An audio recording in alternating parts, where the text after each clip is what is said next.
Hello to everybody who's going for it, even though they don't know how it's going to go. It's Beautiful Anonymous. 1 hour, one phone call, no names, no holds barred. I'd rather go one-on-one. I think it'll be more fun, and I'll get to know you, and you'll get to know me. Hi, everybody. Welcome to year 10 of Beautiful Anonymous. If you're not a huge fan of intros, I get it.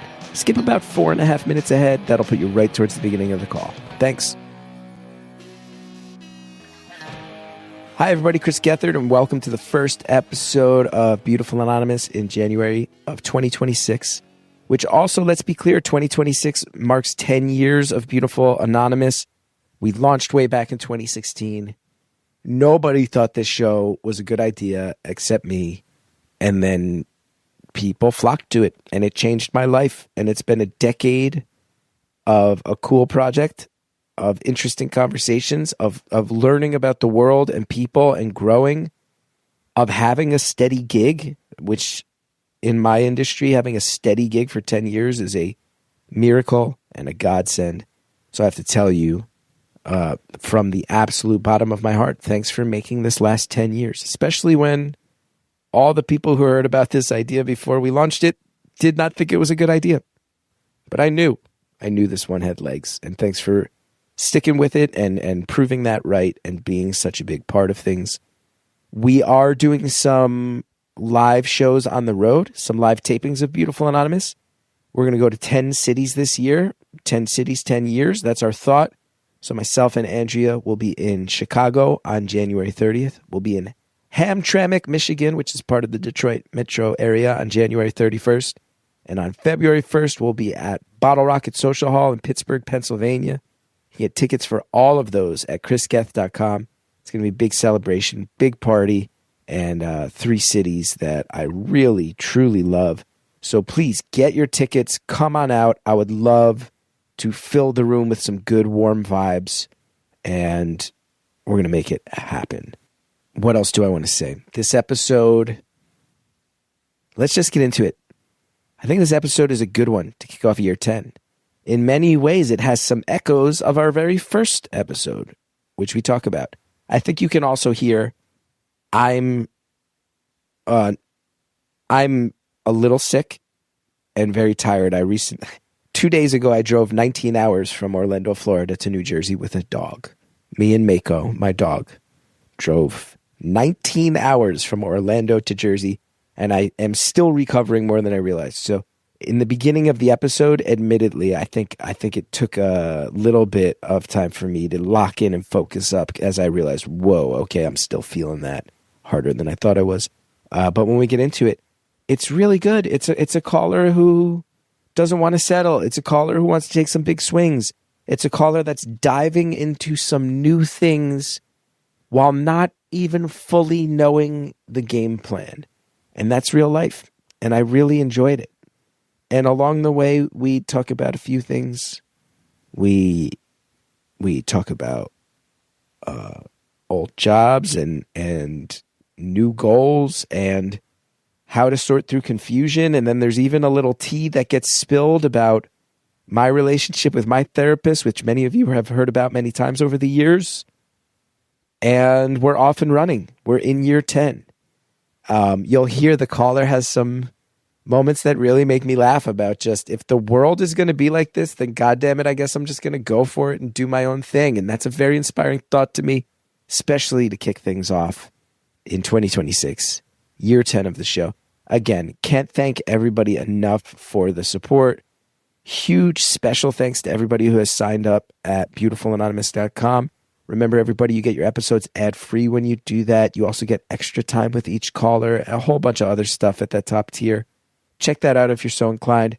Buy tickets if you're in Chicago, Detroit, and Pittsburgh. We'll see you out there on the road at the end of the month. All right. Enjoy the call. Year 10. Thank you for calling Beautiful Anonymous. A beeping noise will indicate when you are on the show with the host. Hello. Hello. Hi. Hi. How are you? I'm good. You're the first caller in year 10 of Beautiful Anonymous. That's crazy. I have been listening for a while, but I just got caught back up. Nice. I don't know if Andrea told you. No, but I nothing. just quit carrying mail. Oh, how? Okay. So I was listening to a lot of podcasts. Yeah, we're good for that. We're good for that. So we were in your rotation when you were carrying mail, or at some point, and then we faded away. So I carried mail so I was employed at the post office for 4 years, but one of those years I was off of the clock. So I stopped listening to podcasts for a year. I came back and had 1,500 in the backlog. Mm-hmm. And I just caught up with them and quit the post office, and New Year and happy birthday to me. All of the turning over new leaf. Yeah, congrats.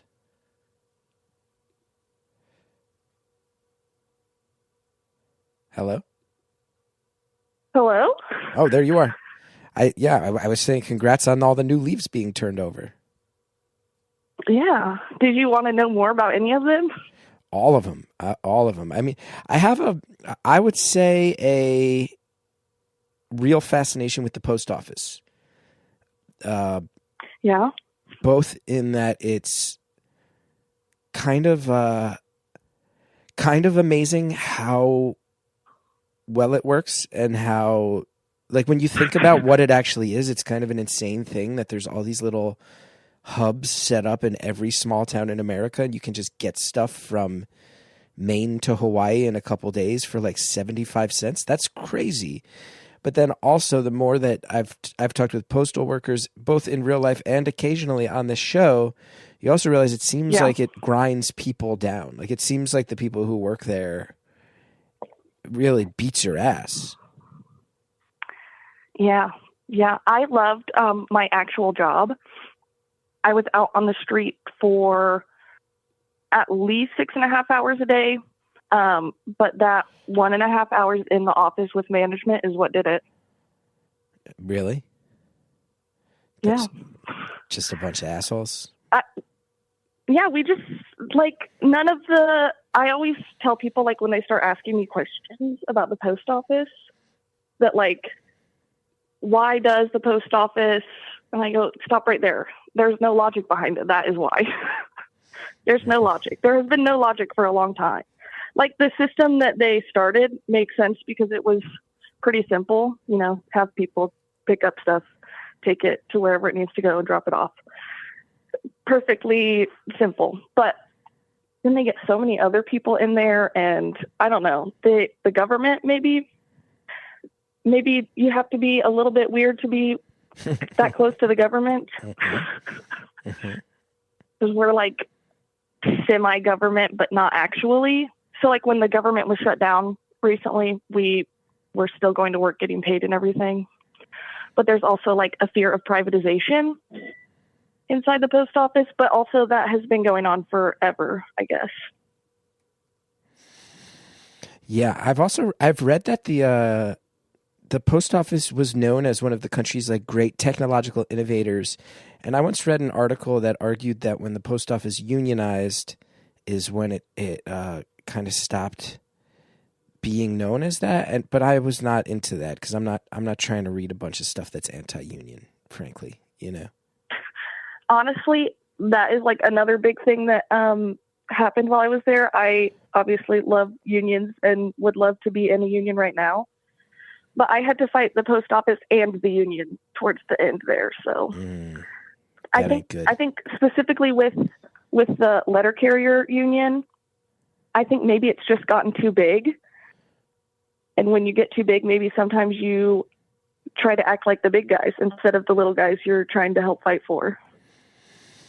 That's a shame to hear, because I'm a very pro-union. Yeah. I'm a very pro-union gentleman over here. Yeah, me too. I was so excited to be able to join a union, and then when I actually needed them, they were fighting me also. It's a bummer. Mm-hmm. I think I keep awkwardly pausing because I told you I had 1,500 podcasts to catch up on this year. So I was listening at 2 times, sometimes even up to like 3 times speed. And everything feels so slow right now. I'm not used to your voice this slow. So you're only used to you're only used to my voice when you're trying to blaze through it. No, listen, I enjoy all of it. It's also a little bit of the ADHD. If I play stuff at normal speed, I lose it. But like as a normal person, I would go 1.2, maybe 1.5, but a whole year at 2 times, sometimes 3 times speed is a little jarring, I suppose. Well, I could try to talk faster. I could try to talk a little faster for you if that's going to help you out. So tell me about the life changes. So you burn out at the post office. You got the union kind of squeezing you from one side. Hanging out with the management really just burns you out. So where are we headed now? Now that we're moving on. So I told you that I was off for a year. They took a couple dozen people off the clock for, I don't want to get too into it, but we're doing something that management said was okay. So we all got brought back on the clock, but that was a year-long fight, which I am thankful to the union for. But I was also a little bit unemployed that year. And I went and got a job at a private practice, a medical practice, and I'm going to go back there because they treat me like a human, and I want to have a little bit more flexibility to pursue art and selling art with my friends. Oh, that's cool. What kind of art do you make? Right now we're really into pottery, but my 2 friends that I'm doing it with are like actually trained and have degrees in art. And I'm just like refinding art as a human and how wonderful it is. We've been doing a lot of ceramics right now. That's cool. One of my friends was she majored in, I'm trying to remember, screen printing, printmaking. And she did a lot of screen printing. So we want to do some of that too. But really, we don't want to limit ourselves on the type of art. And you're seeing this as a gig that you'd like to pursue someday? Yes. Like this year someday. Now, can I say something that might sound a little harsh, but I just want clarification? Yeah. When I asked you what type of art, it sounded like it was a little open-ended and a little broad. Ceramic definitely brought up. But then you're also seeing it as a gig, and that jumps out to me because it seems a little open-ended as to what you want it to be, but it does seem that you already feel confident enough that you want to make money off of it, which can sometimes bump. I am hoping that it makes some money, at least. But I think because I am just really enjoying rediscovering art, I feel really at home with ceramics, and we've been doing it. I don't know if it sounds like I just picked ceramics out of the air. One of my friends got hired as a art director at a community center. So we've been hanging out up there at their ceramic studio pretty cheap. Some may say free, but not management there. So we've been cranking out some stuff. Most of it was Christmas gifts and proofs of concept stuff, but yeah. I'm also the most eager. They are definitely injecting reality into me, which is strange because I feel like I am usually the reality injector.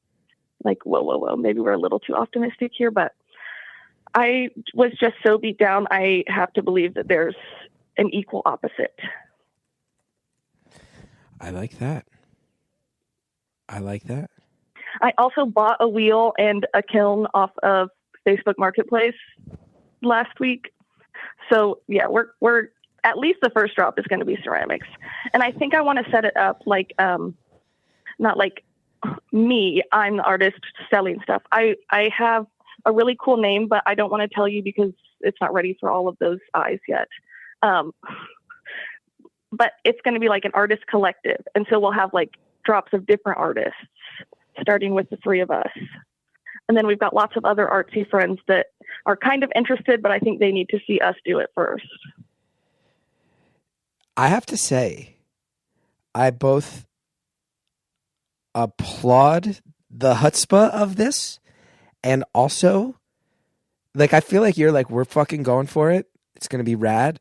It's going to be a big change. It's going to help correct some of the stress that I was feeling before, and we're doing it. And I'm like, hell yeah, you are. That's awesome. And I still have very little idea what is actually going to happen. Some of that might be on my own exhaustion, and some of it it feels like you are also maybe gleefully diving into something while it's still being formed. How true is that? It is very much still being formed. I was telling Andrea actually that it started off as me just I needed to do something to build community. And so I was trying to invite my friends and have them invite their friends.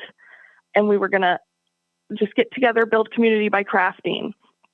And it didn't take off like I wanted. And I also, it was even more broad, if you could believe it. So there were supposed to be craft nights. We were going to do community service stuff, everything. My eyes were so big back then. We actually are dialing in, if you can believe it. But then I decided other people in the community are further along at the community service, political action type things that I wanted to do with our group. So I would rather put that energy towards them and build this up. And then it kind of shrank to where it kind of turned into, maybe this is what me and my friends, my very close friends, do. And then maybe we can make money at it. The more you explain this to me, the less I know what it is, but the more psyched I am for you. I'm not exaggerating when I say every time you try to make it more clear to me, it only gets more hazy. Can I tell you what it is, and then we bleep it out? Oh, that's up to you. That's up to you. I think it would help. So it's going to be. Okay, so this does clear it up. This does clear it up a little more. So you've got. I can say, and I appreciate that you're like, I want to keep it anonymous. I don't want it to be too pluggy, so let's bleep it. But I will say that does clear it up that you've got a strong brand. You've got a cool brand. Yes. You've got an idea where you're like, thank you. That's a cool phrase. I know what that means. So now I'm starting to see. So for anyone else who is listening and maybe slightly as confused as I was, I can say, you got a thing that you could put it on the side of a hat, or you could sell it on a mug, or you could, I'm seeing it now. But what you have is a concept. And I get now how you're like, well, I guess we'll start with some ceramics. I get that. I just can't imagine how we go wrong with that mentality guiding us, I guess. It is it is. I do like it. I get it more now. It's a thing. You have a phrase that could mean something to people and that you could put on the side of a thing and potentially sell. So now I get it. And how that could take on forms that you're not sure. This does clear it up. I got it. Okay. For you and only you, not our friends, but that's very noble of you. Very one day it'll be appreciated. so big that they'll have no option but to know it. See, this is where I start to laugh though, because for you to go from like, I got a cool phrase and I don't know if we're going to put it like maybe ceramics, maybe a t-shirt, who knows, to leap all the way from that to like the world will know my fucking name. That's not my name. No, but the name of my thing. The world will come to know and embrace this. That's bold. It's also concerning. I also think it's very on brand for where the modern world is at. Have confidence before you go out there and have some fucking confidence, and then back that shit up. You know, it has a lot of how hard can it be? Men can do it. There's a reality star pedophile in the White House. Why can't I make some money doing art and maybe get known for it? And I've been telling my friends, I don't mind it if I sound like I'm shooting for the moon, because I'm pretty okay with where that puts me among the stars. So you're straight up like, if pedophiles get to be president, I'm going to sell some fucking ceramics. We'll sort out the details later. Precisely. This is where we're at, He's man. getting it. He's getting it. This is where we're at.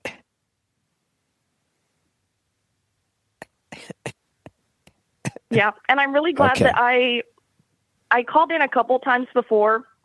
I got to talk to Andrea once before. Immediately said my name and said, "Well, I'm not cut out for this." That was at least 6 months ago. And every time it's like, I'm on a hill. He is not going to like this in my headphone. We'll just wait until he puts up my brother calls it a bleat, blue sky tweet. You posted the number, and every time I'm like, oh, no.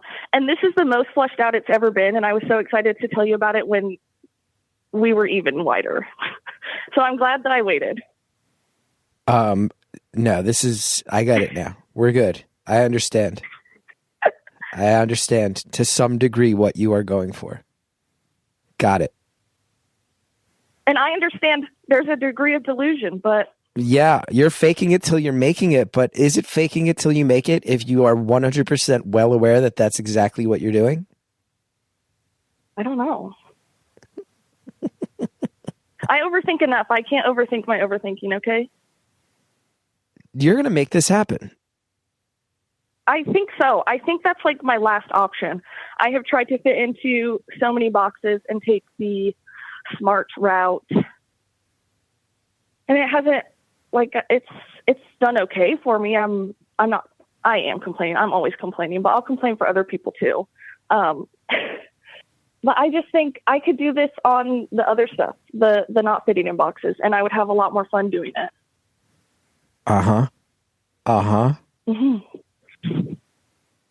Well, good luck. I like it. Thank you. What type of investment are you making into this outside of just speaking into existence over and over again? Financially, are you putting yourself out there? Well, we had like an Instagram for when it was more community focused. So we'll take that little local following. I am building a website. I told you I bought that kiln and the wheel on Facebook Marketplace. So like, I'm $300 in. I was very lucky. So you're not breaking the bank on this? No. I did tell you I quit my job, right? You mentioned that part. Yeah. I think I took, I haven't actually talked to them because it's the people that I was working with when I was off from the post office, but they seem very eager to rehire me. We just haven't actually met to talk about it. I've been texting with the manager. She's so sweet. And, last time I was making about $7 less over there. I'm going to drop from about $60K to about $40K. So Hopefully it makes some money so that I can have some fun again, because that's like very close to just the essentials. I mean, I do live with my partner. And I have a great support system. That's making it, I'm digging the hole into, this girl might be just on a manic episode. I was going to say, this might be a midlife crisis. I talk to my crisis. therapist every week about it. Oh, it can't be. I'm only 31. I plan to live a little longer than 62. Okay. I don't know how fun it'll be later, but you've done the math on it already. Okay. Yeah. I mean, however you want to phrase it. My therapist is very excited for me. That's good. That's a good sign. Really good sign. Really good sign. Has your therapist expressed similar concerns that I have? Let's pause right there because we've got some ads. Thanks to our advertisers. We'll be right back.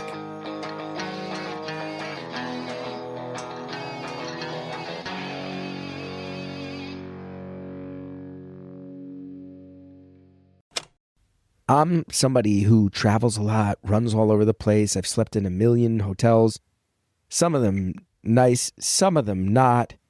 I spend so much time on the road, but you know where I really want the most peace and escape is when I'm home, when I'm laying down in my own bed, which is such a luxury. And I've realized that you can go to all these hotels. Why not make your home the shrine to sleep, to peacefulness? And guess what? Upgrading to Boll and Branch's signature sheets You'll do just that. You'll make your own bedroom a relaxing escape you don't have to leave home for. Then you can make it even better. You can add their coveted waffle bed blanket, layers and layers of the finest organic cotton right there.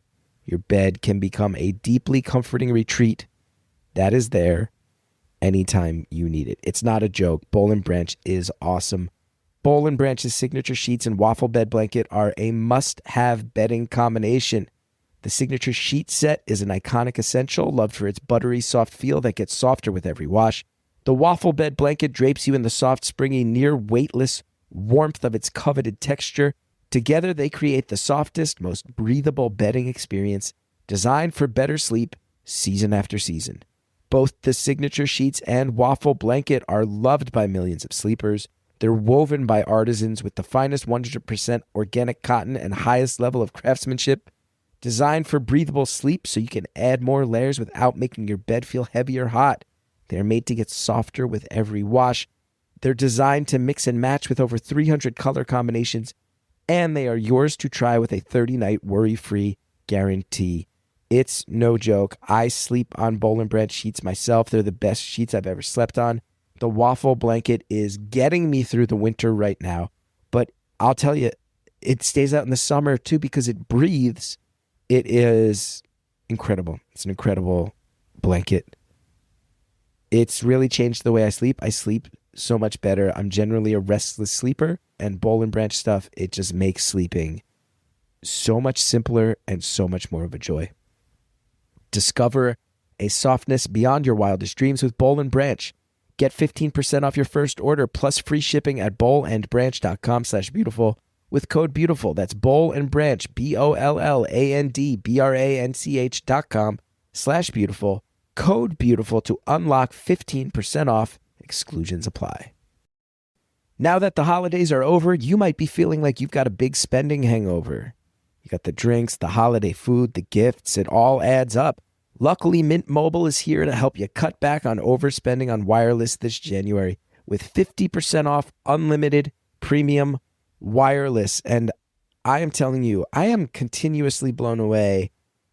Mint Mobile, you sit here and you look at what they do and the way that they're cutting us all deals. And man, it's cool to realize they're really putting their money where their mouth is. And it's not nonsense. They're doing it. Mint Mobile's end of year sale is still going on, but it's only going on until the end of this month. You can cut out Big Wireless's bloated plans, all the unnecessary monthly charges. You can get rid of those with 50% off of 3, 6, or 12 months of unlimited. All plans come with high-speed data and unlimited talk and text delivered on the nation's largest 5G network. Use your own phone with any Mint Mobile plan and bring your phone number along with all your existing contacts. I think Mint Mobile is really awesome, super high quality service. Definitely the type of thing where you sit around, you go, what's the catch? And then you go, there is no catch. They're just not overcharging you an arm and a leg, and they're giving you really baller service in the process. It's cool. I'm a fan. This January, quit overspending on wireless with 50% off unlimited premium wireless. Plans start at $15 a month at mintmobile.com/beautiful. That's mintmobile.com/beautiful. Limited time offer. Upfront payment of $45 for 3 months, $90 for 6 months, or $180 for 12 months. Plan required. It's a $15 a month equivalent. Taxes and fees extra. Initial plan term only. Greater than 50 gigabytes may slow when network is busy. Capable device required. Availability, speed, and coverage varies. See mintmobile.com. Thanks again to everybody who advertises and helps this show exist. Now let's get back to the phone call. Has your therapist expressed similar concerns that I have? No, honestly, because she sees how slow it happens in my brain. And this is just me finally talking about it. So I've been getting excited and hyped for this for like at least 6 months, and like slowly talking with my friends. And now I just feel like everybody's on the same page and we have to be very loud about it. So it's kind of a get up or shut up now. So I'm not going to shut up. I love that. And listen, I'm all for it. If what we got right now is like, fuck Trump, I'm tired of this, I'm buying a Kiln, Yeah. I'm totally okay with that. If that's all this comes down to is like, fuck this guy. I'm buying a kiln. I'm going on Facebook Marketplace and I'm buying a kiln and I'll figure the rest of it out. But the starting point of this is fuck this guy. Okay. Yeah. I'm fine with that. And his buddies too. All his buddies too. Yeah, yeah.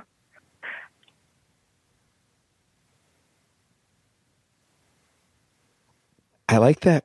What else do I need to know about you and where you're at, whether it's this idea or not?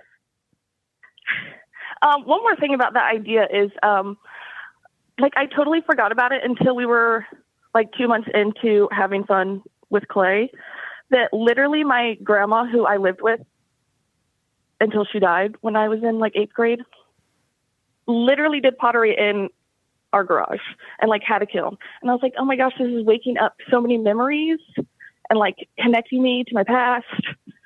And I think I was maybe just destined to do it. And I was trying to avoid it by being safe and normal and fit into a box.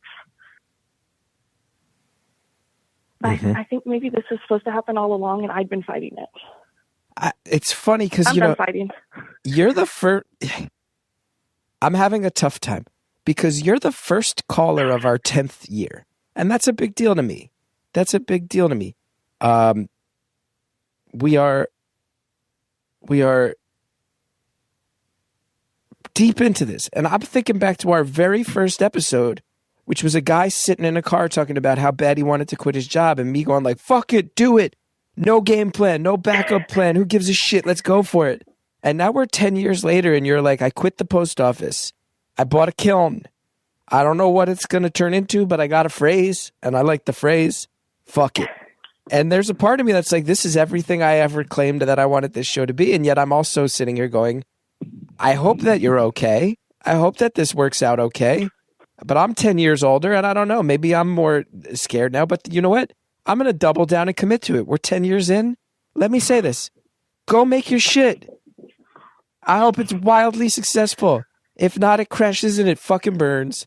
And if you need to find a job at or akin to the post office job, I bet you can always go back and find that again.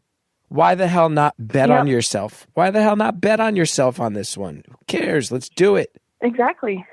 Let's do it. And I think it's not, I think it's still gross to be like, okay, but have you considered instead of just, okay, let's jump off the plank. I think that's smart. And I've done that, but that's not as fun to talk about. Mm-hmm. How have you done that? I think, well, like I said, with my therapist, mm-hmm. I have been, I told you, I am the realism injector. I have thought about every way this could go wrong. You have. That's good. And if your therapist is all for it, then fuck it. I'm all for it. If your therapist is into it, she's really excited to buy a piece. I'm excited to buy a piece. And you know what? I applaud your desire to not be too pluggy and to keep things somewhat anonymous on Beautiful Anonymous. But once you have it up and running, how about you get us back in touch and we'll give people the opportunity to support your delusional dreams? Because sometimes delusional dreams are all we fucking got. Maybe it'll even be ready to announce. I'll send something in for the magazine. Ooh, I like that. Ooh. Well, now it sounds like you're making fun of me. No, sorry. I'm autistic. It's echolalia. What's that? It's echolalia. What's echolalia? It's vocal stems. Oh, got it. Okay. So. Sorry. No, that's all right. That's all right. I liked it. I wanted to feel how it sounded to go ooh about my stuff. Sorry. Yeah. That's new too. I just decided to stop questioning if I was autistic and came out to my therapist as autistic, and she's like, okay. Is that something that your therapist helps you diagnose, or is that something you just have always felt about yourself, or how does that get handled? Well, with autism, it's a little bit weird. We discussed if I wanted an official diagnosis, and I don't think I really need one. I would love one, but they're expensive and time consuming.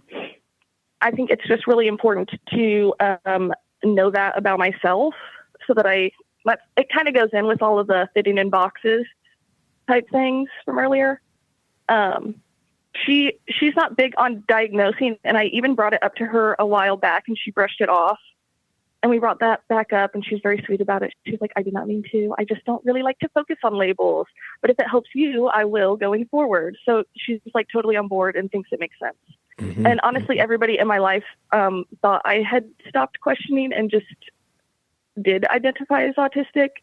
But no, everybody, I sent like these big texts, and I was like, guys, I've decided to stop questioning. I am officially self-diagnosing as autistic. And they're like, okay. I thought you did that, but okay. Love you. It seems like young people, I'm generally very amazed because my generation used to hide in fear from any mental health related diagnosis. We used to fight it and fight it and fight it. And it feels like young people have taken a turn where, I think autism is something that when I was young, and I think people my age and older, probably even a few years younger than me, you would have feared tons of social judgment. And young people now, I think, are embracing it as a state of being and as something to not be ashamed of at all. I think that's great. Hey, I like it. It was tough in those boxes. So you were not a letter carrier with the post office. I was. You were, and then you switched up to management. What? No, I was never in management. I thought you said when you started having to spend an hour and a half a day with management that broke you almost immediately. No. Okay, I understand where the miscommunication was. So that's in a day, an hour and a half in a day. You have to be in the office, casing your mail, getting your route together, and management is also there. And that hour and a half at the station with management ruined the whole 8 hours. So I thought you were getting bumped up to a management level. Ugh, no. You're saying just having to be around them. Yes, dealing with them. Yeah. What? You know what's crazy though? My mom is a supervisor for the post office. She's also trying to get out, but. So this is a family legacy. Yes. I have kind of decided that anything I do is I'm going to at least be able to manufacture ties to the past. So I'm kind of leaning into it more. In the beginning, it was my dad's work ethic. That was gross. Signing up for overtime whenever it's there. And then I went to school for accounting. And halfway through, I realized my mom had also gone to school for accounting. Then I didn't graduate, didn't get a degree. And then I was working at a gas station, which felt like very me, but also it's like a local favorite gas station that's very much on brand for my dad. Once again, connecting to my family. And then I went to the post office. I fought going to the post office. It sounded so good and amazing, but my mom worked there. Ugh. Mm-hmm. Mm-hmm. So then I quit. Now she's trying to quit and follow me. How old are you? And I'm going to go follow 31. 31. That's a good age to quit. Remember, half of 62. Right. You mentioned that. That's a very good age to quit. Because that's an age where you got a few years left of real youthful energy to go for it. But also, if on some level it doesn't work out, which I have my doubts because you're speaking it into existence so hard, you still have time to recover and have a third phase of life. Mm-hmm.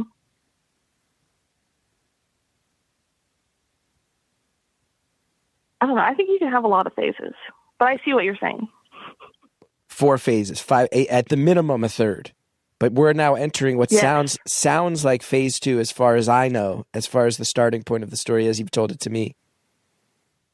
This phase 2 will involve a kiln, political activism, and a baller catchphrase. And I have a feeling that's going to work.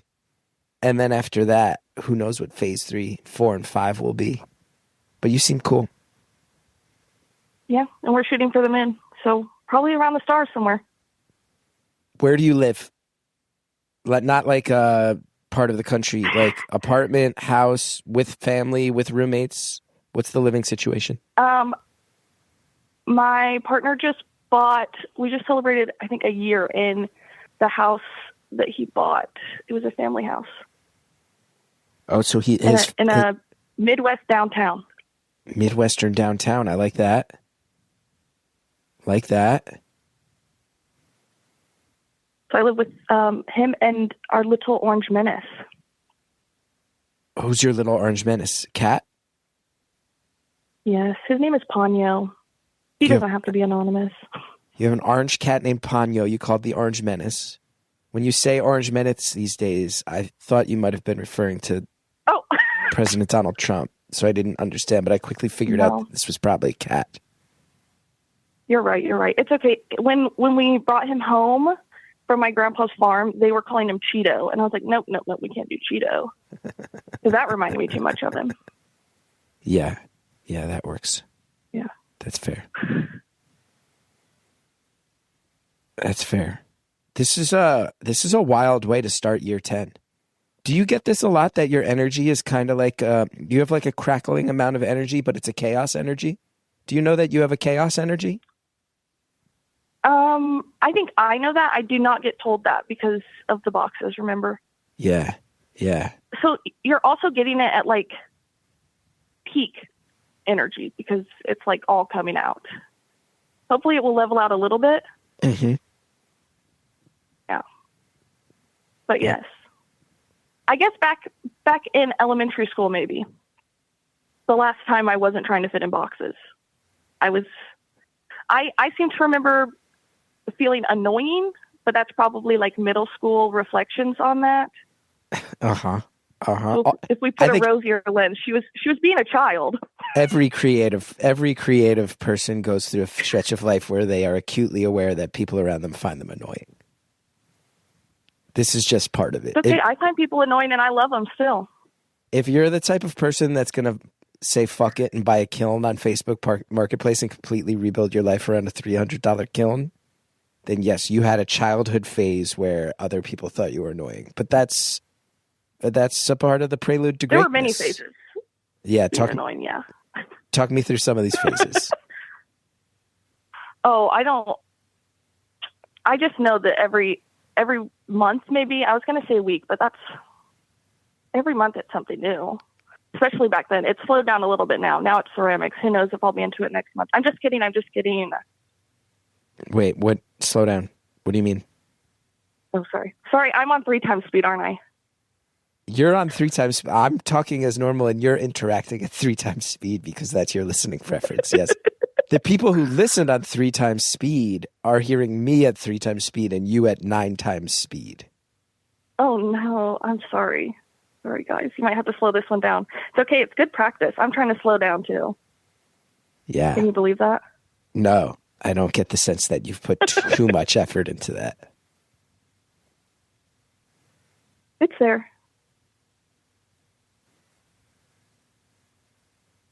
It's okay. Everything's going great. Okay. The hell is going on? Everything's going. What's going on? I don't know. Okay. You'll have to be more specific. I'm sorry. No, I just want to know your deal. In general, I'm trying to get to know your deal. I'm very delighted. But it's mostly that's my deal right now. Is that artist collective. How many members have you said?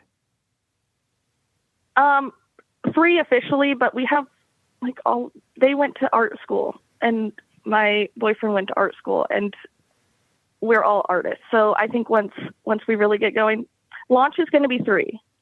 I think it's going to grow pretty quick though. Mm-hmm. Mm-hmm. Mm-hmm. That's cool.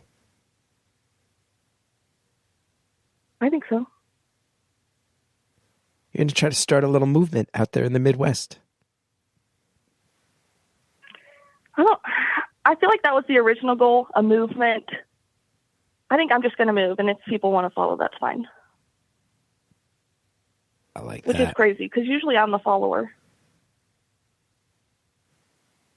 What do you think it is about this current moment that's making you a leader as opposed to a follower? I think I'm out of options of good leaders to follow. Damn. And if you see a hole, fill a hole, you know? I've always been a utility player, so I guess it was inevitable that I'd have to fill in the leader role.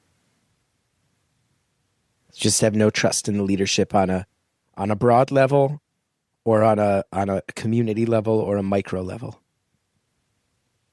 Yeah, even the postal management in my station, all of them. Mm-hmm. Mm-hmm. Mm-hmm.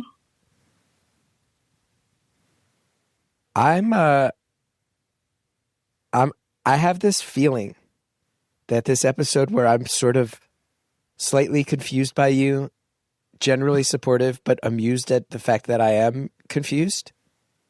I feel like you're going to launch your collective.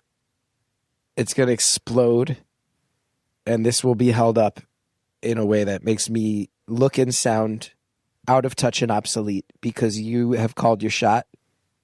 And when it goes big, I'm going to look foolish for being confused and slightly amused. I think that's on whoever thinks you're foolish, because I was on Instagram the other day trying to collect people who inspire me, and you were one of them. So you're helping with this collective. Well, it's funny because for as much as I've been like giving you, the business and whatnot, I also am sitting here as an artist going, it's a strange time, because I've been feeling they want you to stop, Yeah, I think and that's when you got to do it most. Well, I think there are certainly, I think in the arts right now, there are certainly powers that be. I mean, first of all, the arts are actually under attack, and I hope no one rolled their eyes, because you go from the Kennedy Center being taken over and renamed, which is gross, to PBS, to NPR, to Colbert and Kimmel and all these things. You go, oh wow, it's real. Like the arts are being boxed into being certain things, and you don't get out of certain lanes. And then on top of it, I've been thinking so much, and I think about it a lot with Beautiful Anonymous as well. I'm like, man, everybody's telling me that I got to put more clips up on YouTube and Instagram and TikTok to get the show's numbers headed back in the right direction. And that's kind of like the state of being a DIY artist in 2026. But how is that DIY? YouTube is owned by Google. Instagram is owned by Mark Zuckerberg. Like, these are not friends to artists. These are massive billion-dollar companies. These are oligarchs, TikTok, on some level, I think. Was that you, or was that the cat? Is your Ponyo agreeing with you? Was that you or the cat?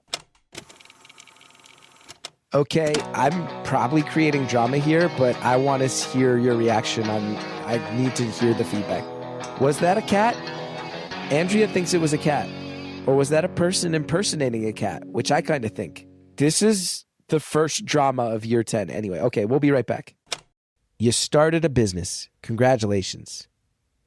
This episode you're listening to right now, it's all about someone starting a new business, right? Well, guess what? Things get going, you catch momentum. You don't expect to become the head of literally everything. You got to do marketing, customer service, IT. You got no support staff. And at some point, doing it all becomes the reason that nothing gets done, because you get all jammed up. So stop doing everything. Instead of spending weeks sorting through random resumes, Upwork Business Plus sends a curated shortlist of expert talent to your inbox in hours. Trusted, top-rated freelancers vetted for skills and reliability and rehired by businesses like yours. If you're overextended and understaffed, Upwork Business Plus helps you bring in top-quality freelancers fast. Get instant access to the top 1% of talent on Upwork in marketing, design, AI, and more. Ready to jump in and take work off your plate. Upwork Business Plus takes the hassle out of hiring and the pressure off your team by dropping trusted freelance talent right in your lap. That way, you're never stuck spinning your wheels when you need a skilled pro and your projects don't stall. When finding talent you can trust feels impossible, it's easy to default to doing everything yourself. Upwork Business Plus sources, vets, and shortlists proven experts so you can stop doing it all and delegate with confidence. Upwork Business Plus doesn't just help you find quality freelancers, it handpicks the best so you can focus on scaling and let pros on Upwork handle the rest. Right now, when you spend $1,000 on Upwork Business Plus, you'll get $500 in credit. Go to upwork.com/save right now and claim that offer before 1/31/2026. Again, that's upwork.com/SAVE. Terms apply. Thanks again to all of our advertisers. Now let's finish off the phone call. Was that you or the cat? He's agreeing with you. He's trying to get on the phone right now. That was you pretending He's to be very a loud. cat. That sounded like a human pretending to be a cat. I wish I could show you. Do it again, Ponyo. Okay, I'm going to do it once and see if he does it back. Nope, he's biting me now. Meow. Meow, meow. No, he's just mad I'm not paying attention to him. I was getting on a crazy soapbox. I'm sorry. He was agreeing with you. About arts. That really sounded like a human impersonating a cat to me. I'm not trying to be too accusatory. I'm sorry. Andrea says, Gethard, calm down. It was a cat. Andrea's like, it was a cat, not a human. It is. I opened the front door. Now he's looking outside, so that's okay. The biting will cease. But I'm with you. I think artists need to just start making art, and I'm similarly sitting here. I've been sitting here, you know, I think people who listen to this show have picked up on it. I'm always kind of thinking, what should I try next? What should I dabble next? What's going to feel exciting? What's going to feel fulfilling? And one of the things I keep thinking about is we got to find ways to get art that doesn't depend on Instagram, TikTok, YouTube, algorithmic driven stuff. We have to start figuring out, because we're being convinced right now more and more that that's the delivery system by which you are supposed to find out about all arts. And I think that those algorithmic based platforms are a tool, but we cannot accept that. We can't accept a conversation that presumes they're the entirety of the playing field, because they're not healthy. Mm-hmm. They're not healthy in general. And they're certainly not, these are not arts supportive corporations. It's very unhealthy quickly to depend on them. Yeah. And you start pouring too much energy into that. Absolutely. Yes. And I don't think not the original art. I don't think they lend themselves necessarily towards greatness in terms of the arts, especially if you think of the arts as what people have to offer. I'm like, I don't know. I look at my algorithm and it's like, here's another episode of Subway Takes. Here's another episode of Trackstar. Here's footage of people fighting somewhere. Here's some celebrity gossip you don't give a shit about. Like, it's empty calories. Check out the Great Pottery Throwdown. Immediately, your feed will be taken over by ceramics, and it'll be great. And Keith will be crying, and it will be so sweet. Eventually, it does go back to a mix, at least. All right. I'm like, here's footage of people playing chess. Like, why am I getting this? All of this. I'm just saying, I think the algorithms are inherently built for addiction, built for short attention spans, built for very quick hit, empty calorie dopamine hits. They are not built for people to make great shit and but you know what? Deliver it to each other. Silverware was made to like eat things, and do you know how many spoons and forks and knives are in a pottery studio?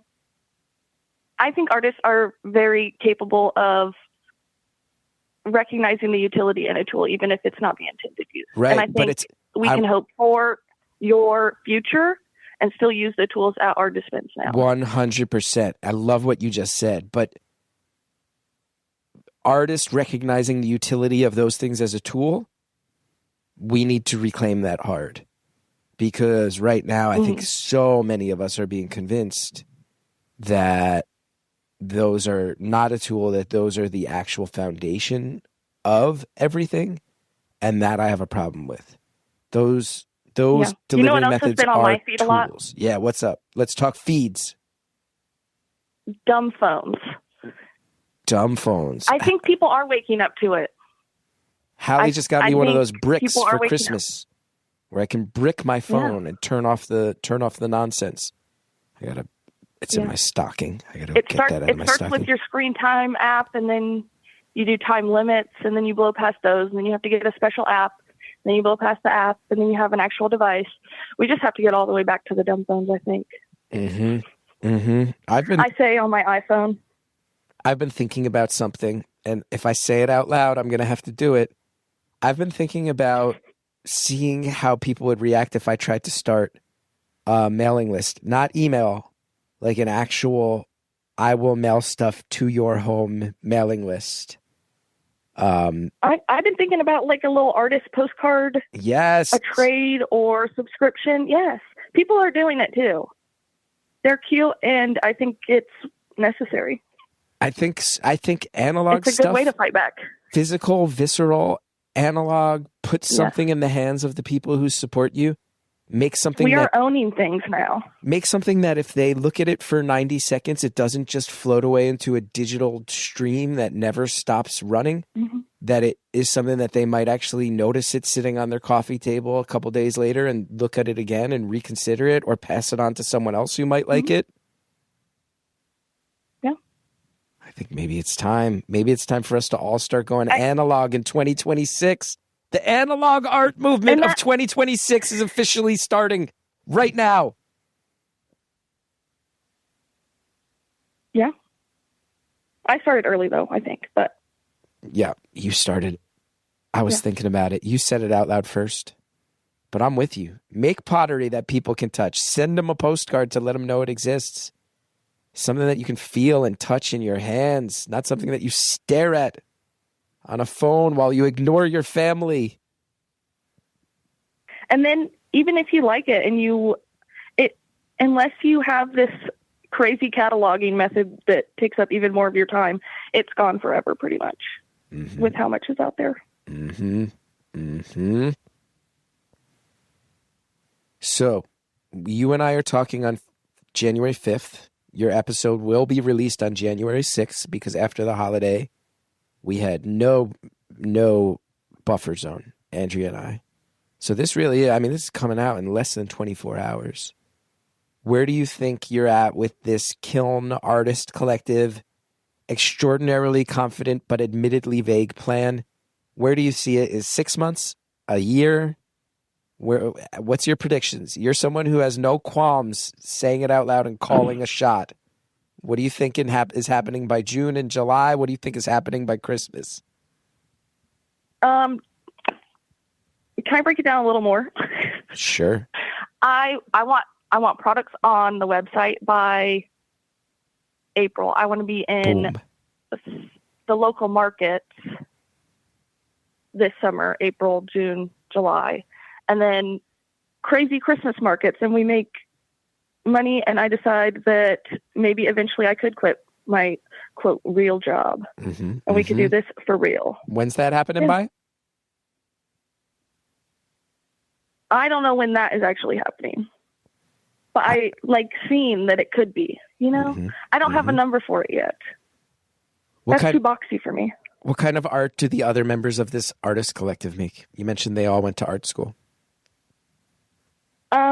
Right now we're all really into the ceramics, but one of them is a YouTuber. I would consider that an art, what she does. She also, that's the one that does the printmaking. She's bound books. She's real into handmade paper. We did that for one of our craft afternoons. And then the other one that works in the ceramic studio, she does a lot of painting. And just, I think anything that she decides to do, she could just be amazing at. Just like her caliber walking back into the pottery studio. Amazing. Lots of art teachers. It's hard to, what did your art teacher do? It's too big of a question. You did everything. Yeah. Making shit, getting it out there, 2026. Yeah. Not knowing the end before you commit to the beginning, 2026. Yeah. Progress, not perfection, Progress, not perfection, 2026. I did not come up with that. You did not come up with that. I have no idea where it came from. feels very I've heard internet, it a lot. very motivational speaker, but Yeah. I'll take it. You know what? Another internet person who fell out of the limelight, you probably don't know anything about it, but people who do will, the secrets to life are hidden behind the words cliche, and happiness is a choice. They're true, Okay. They become cliches for a reason. Mm-hmm. Mm-hmm.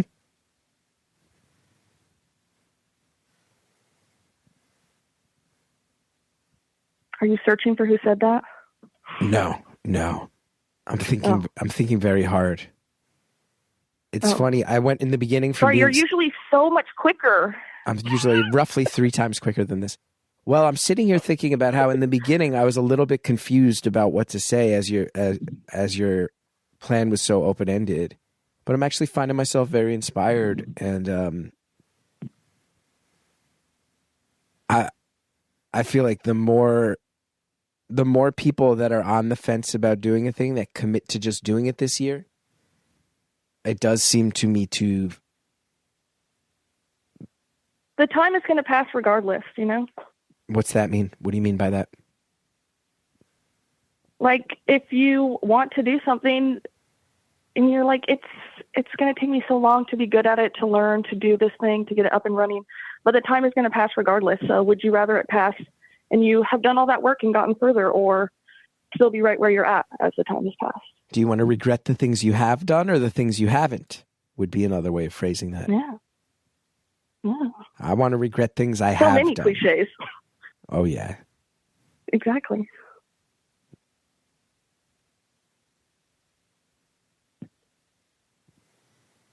I think this might just all work out. You know what? That's what my therapist said too last week. You like your therapist? I know you're not. Oh my God, I love her. Good. I'm obsessed with her. I started therapy in college, the second college. Fell in love with this therapist, and then she had to move away. And then time passed, I didn't have university health centers to give me therapy. And I finally made it back to a point where I had health insurance and the money to pay a therapist. So I reached back out to that therapist. I was like, please tell me that you have someone like you in this area still that would take me. And then first one, she's amazing. I don't think there could be a better fit. The only thing is she's telehealth.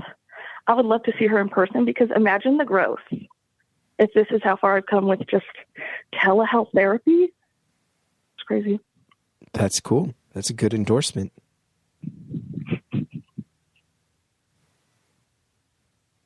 I hope everybody that wants a therapist finds a therapist like my therapist.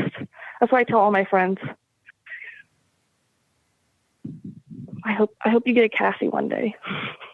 Cassie, that's a good name for a cool therapist. That's a cool sounding therapist. Cassie?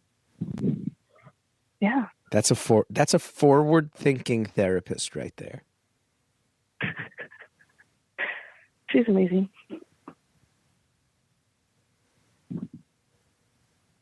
How's your therapist? Well, this is a whole can of worms. It's a whole... Andrea just typed the words "uh-oh" into our document. My therapist... Oh, no, I'm so sorry. No, it's okay. She used to listen to the show. I don't know if she still does, because after 18 years, we broke up. And it was sad. Oh, who fired who? It wasn't even about that. It was I found it very overwhelming and quick. It was a dispute over $75. Oh no, money? Yeah, which is such a strange reason to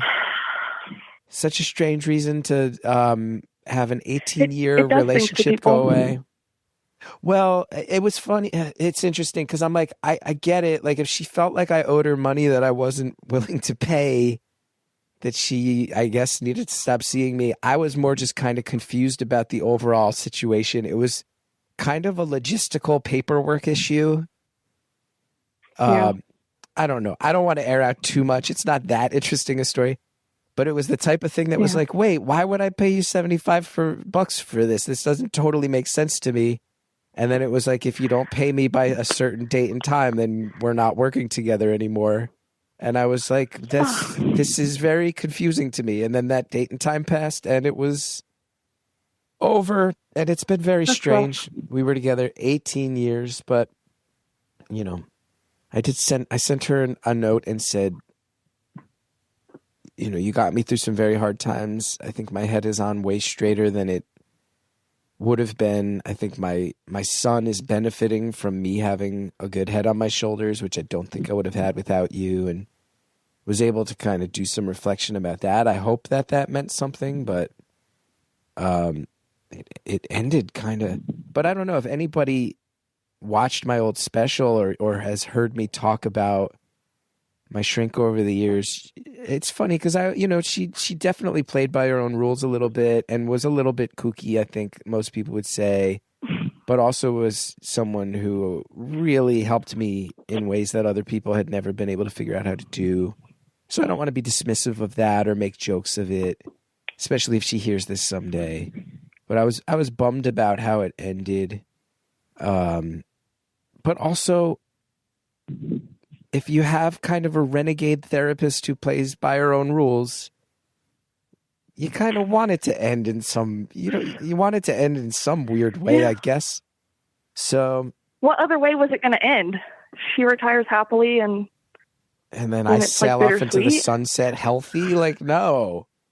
It's got to end in some way that's kind of like flammable and combustible and appropriately strange based on the nature of our relationship the whole time.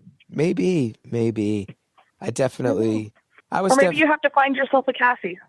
Maybe someday. But for now, I'm flying solo and I'm doing okay, everybody.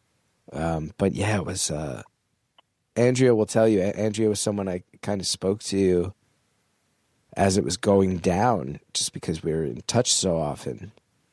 And it was a little bit wild just how quick it all moved.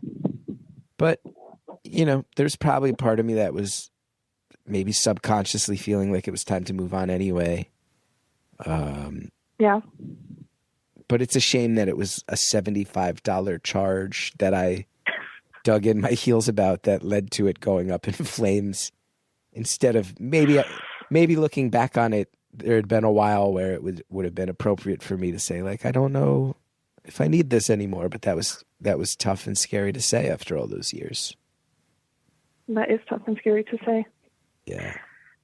But I'm sure I'll need somebody soon enough. So I hope we all do. All the therapists of North Jersey, I hope you're licking your chops at this goddamn cash cow. This mentally ill cash cow of a podcast host. That's how I should look at it. Cassie's so good about letting me reach out to her, but I always feel like I'm overstepping. I need to be more like that. I'm a mentally ill cash cow for her. It's fine. Mm-hmm. Mm-hmm. Yeah. Man, the amount of people I know who are going to school for social work, becoming therapists, I'm like, that's a growth industry. Helping mentally ill people navigate their mental illness is sadly a growth industry. Yeah, I thought about it. I couldn't do that, though. Yeah.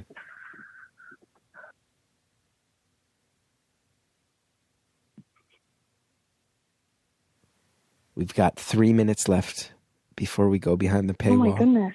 This one's gone in so many different directions.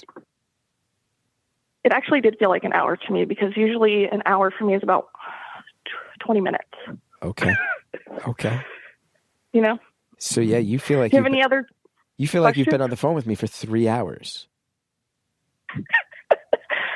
Well, not quite like that. Time is an illusion. It feels about like 45 minutes, I think. Okay.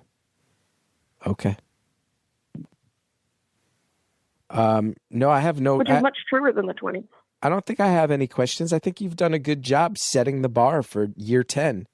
We're going to be a little scattered. We're going to be a little motivated. We're going to be go-getters. We're going to take big swings. We're going to own ourselves. We're going to take care of ourselves mentally. We're going to follow our gut instincts even if we aren't sure exactly where they're going to lead us. And as we see this world that feels like it makes us want to tear our hair out, we're going to get active as a way of fighting back. Those are all. Try to slow down. Try to slow down, even if you're used to listening to life at 3 times the speed. That's what they want from you, but it's no matter how comfortable it feels, it's overstimulating, and you notice it when you stop. So stop every once in a while. I like that.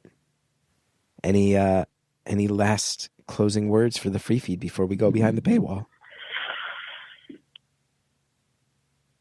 No. I think I pretty much I pretty much did it, you know? Uh-huh. I'm ready for more questions, though. Well, we're about to get behind this paywall. People can sign up at beautifulanonymous.com. You get your episodes ad-free, which is huge, and you get more time with each caller and a whole bunch of other stuff. So, caller, let's say goodbye to the free feed, and then we'll be behind the paywall. Bye.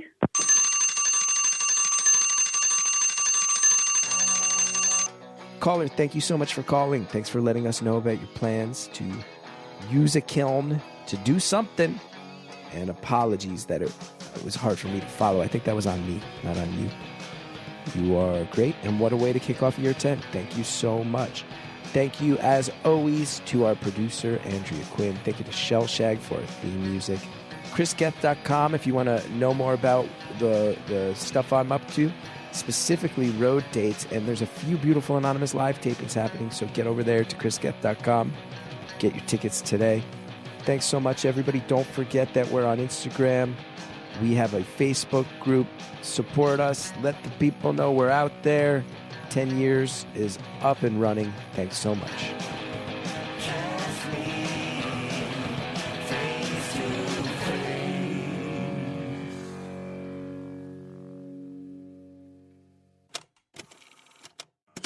This week on Beautiful Anonymous Plus, here's some of what you'll get from the 5 questions. Who was your first serious crush, and did they ever find out how you felt?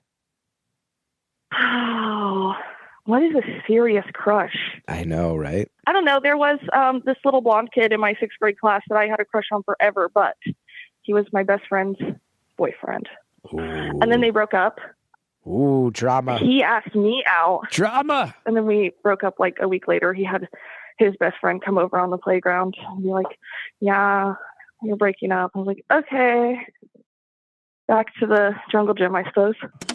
Don't forget to sign up for Beautiful Anonymous Plus at beautifulanonymous.com.